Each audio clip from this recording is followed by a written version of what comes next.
You know what's completely backwards? Most people spend their entire working life terrified that retirement is going to slowly drain everything they built. They picture a savings account with a slow leak, dropping a little every month, every year, until one day there's nothing left. They work 40 years, they save what they can, and then they spend the final chapter of their lives quietly panicking about running out. But here's what nobody talks about. For millions of people, the exact opposite happens. They retire, the paychecks stop, and somehow they end up with more money than when they started. Not a little more, sometimes dramatically more. Their net worth climbs, their investments grow, their stress drops, and they're sitting there in retirement, wondering why they were ever scared in the first place. And when you look at these people from the outside, it makes zero sense. No job, no salary, no income, and yet richer every single year. So today I want to pull back the curtain on exactly why this happens. Because once you understand the forces at work here, you're never going to look at retirement the same way again.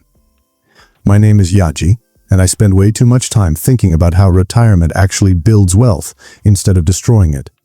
If you're someone who loses sleep worrying about whether you'll have enough money to retire, or you're currently watching your savings grow slowly and wondering if it'll ever be enough, make sure to hit the subscribe button and give this video a thumbs up if this helps you out.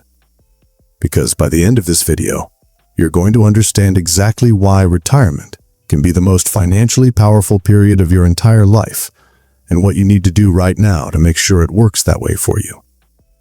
Alright, so let's start at the beginning, because there's a massive misconception that almost everyone carries into retirement.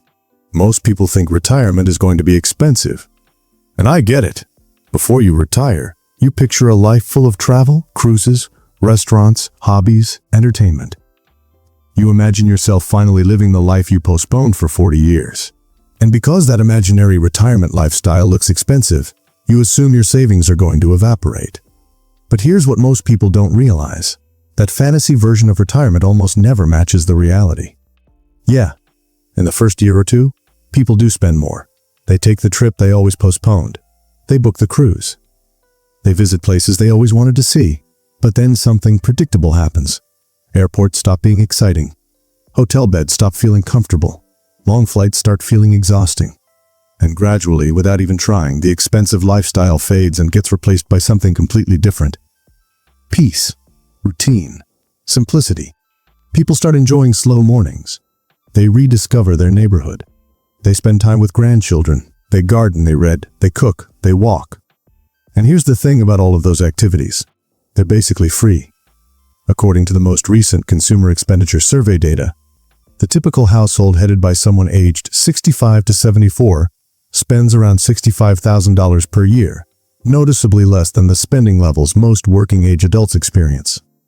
Meanwhile, younger working-age households generally have significantly higher spending figures. This drop in spending simply because of lifestyle change is one of the first engines of wealth and retirement. But the spending drop doesn't stop there.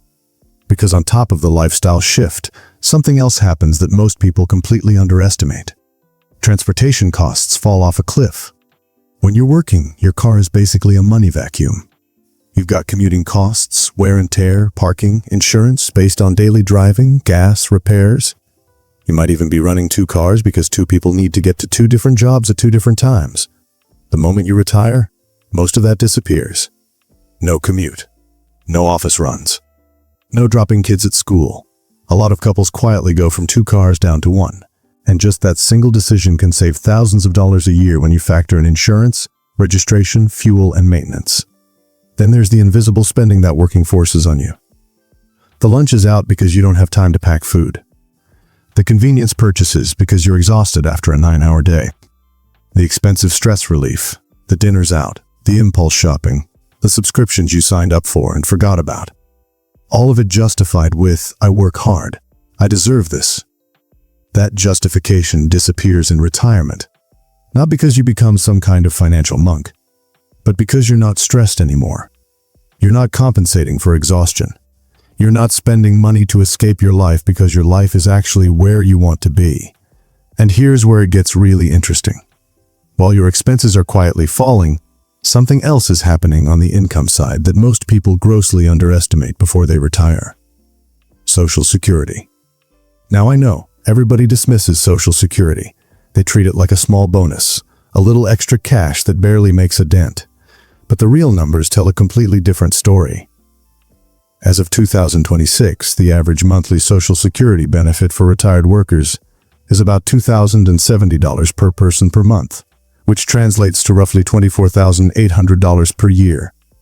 With a couple, combined benefits commonly approach about $3,900 to $4,000 per month in guaranteed, inflation-adjusted income. Let that sink in for a second. If that same couple is now spending around $65,000 a year because their expenses dropped, and Social Security is covering close to $48,000 of that, they only need to pull roughly $17,000 from their investments to cover the gap. Not $65,000. Not $40,000. And here's where it flips completely upside down. Because that couple probably saved $700,000 or $800,000. If their portfolio grows, it's a reasonable long-term average for a diversified investment portfolio. They're earning $49,000 to $56,000. And they're only withdrawing $17,000. Do the math? They end the year $30,000 to $56,000 darted. While spending richer while spending when nobody talks about it. It doesn't require some complicated financial strategy. It just requires understanding how these forces interact. Now let's talk about the third force, because this one surprised me when I first dug into it. Taxes. When you're working, taxes are an absolute monster. Federal income tax, state income tax, Social Security tax, Medicare tax. Depending on your income, you can easily lose 28% to 35% of every dollar before it even hits your bank account. You earn $100,000. You take home $65,000 or $70,000 if you're lucky. But here's what most people don't realize about retirement. Your taxable income drops dramatically, and that changes everything. When you stop working, you no longer have a salary pushing you into high tax brackets. If you structured your retirement correctly, with a mix of Roth accounts, traditional accounts, and Social Security, you can actually control exactly how much taxable income you have each year. Here's a specific example. Let's say you and your spouse retire, and between Social Security and small investment withdrawals, you're taking in around $60,000 a year, depending on how that income is structured under the 2026 tax rules. A married couple might pay effectively 0 to 10% in federal taxes on that amount. Compare that to paying 22% or 24% while you were working. And here's the really powerful move that a lot of retirees don't know about in those early years of retirement. When your taxable income is low, you can do Roth conversions. You take money from your traditional 401 and move it into a Roth IRA, paying taxes now potentially at a lower rate instead of potentially higher rates later, when required minimum distributions kick in. According to industry research, retirees who strategically manage their tax brackets in their 60s can save tens of thousands of dollars in lifetime taxes, compared to people who withdraw from accounts without a plan. That's not a rounding error. That's a real, tangible wealth difference created entirely by understanding how taxes work in retirement. Okay, here's the fourth reason, and this is where the math gets almost shocking. Your home. Here's the thing most people forget. By the time you retire, your home is likely paid off, or close to it. And that means you're sitting on an asset that has no carrying cost and often appreciates over time. Recent data shows that median home equity for homeowners age 65 and older is around $250,000, reflecting decades of paying down mortgages and rising home values. You wake up, drink your morning coffee, and your net worth quietly went up if home prices rise even modestly. But it gets better, because your home being paid off doesn't just mean you have an appreciating asset. It means you eliminated your biggest expense. Housing represents a huge portion of spending for working-age Americans. The moment your mortgage disappears, a third or more of your budget evaporates. And here's an option that many retirees don't even consider until later: downsizing. If you're in a 4-bedroom house and your kids are gone, moving into something smaller can unlock $100,000, down even times, sometimes more in equity. For a married couple, and cash goes straight into your investment portfolio, where it compounds, grows, and generates returns for the rest of your life. Now, there's a fifth force that nobody talks about, and it might be the most underrated one of all: flexibility. When you're working, your time isn't yours. Your schedule is dictated by your job, and that schedule forces you into expensive decisions constantly. You need a vacation? You have to go when your employer allows it. Holidays, peak season, when prices are the highest. You need to buy something? You're doing it on a rushed lunch break or a chaotic Saturday morning. You're eating out because you're too tired to cook, not because you actually want to. Every single one of these is a forced, expensive version of a decision that a retired person gets to make freely. Let me give you a concrete example. Two people want to take the same trip to Florida. The working person has to go during a school holiday week. Flights are $450 each way. Hotels are $250 a night. Everything is packed and expensive because everyone else is also forced to travel at the same time. The retired person? They go on a Tuesday in early March. Flights are $180. Hotels are $90 a night. The beaches are quiet. The restaurants have no wait. They spend half as much for twice the experience. Multiply this across every purchase, every decision, every transaction over an entire year, and the retired person's lifestyle costs dramatically less. Not because they're sacrificing anything, but simply because they have control over when and how they spend. And this shows up in the data. Many retirees find that they spend 10%, 30% less than they expected in retirement. Not because they cut back on things they enjoy, but because freedom itself turns out to be one of the cheapest and most satisfying lifestyles you can live. Now, I want to bring all of this together because here's what's really happening when you see a retiree getting wealthier every year. It's not luck. It's not some secret investment strategy. It's a set of forces that all activate at the same moment. The moment you retire, your expenses drop naturally. Your guaranteed income covers most of what's left. Your investments grow faster than your small withdrawals. Your home appreciates without effort. Your taxes shrink dramatically. Your flexibility makes everything cheaper. And here's the psychological layer that amplifies all of it. Most retirees enter retirement scared. They're terrified of running out of money. And because of that fear, they're cautious. They spend less than they could.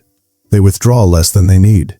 They protect their savings like it's the last water in a desert. And that caution, ironically, becomes one more engine of wealth growth. They underspend.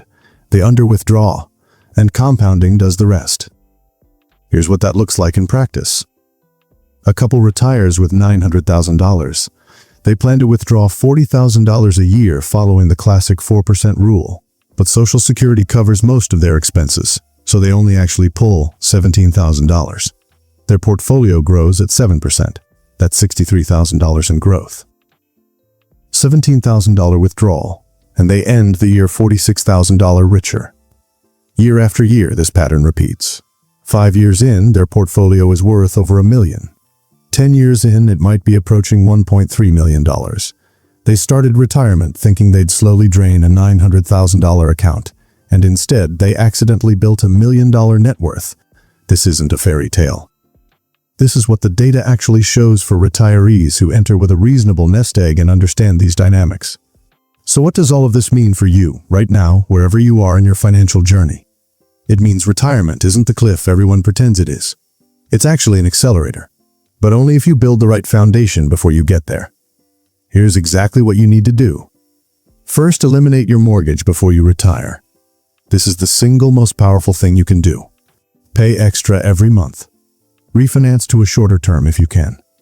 Because the day you make that final mortgage payment, your retirement expenses drop by 30% overnight, and the forces I just described kick in at full power.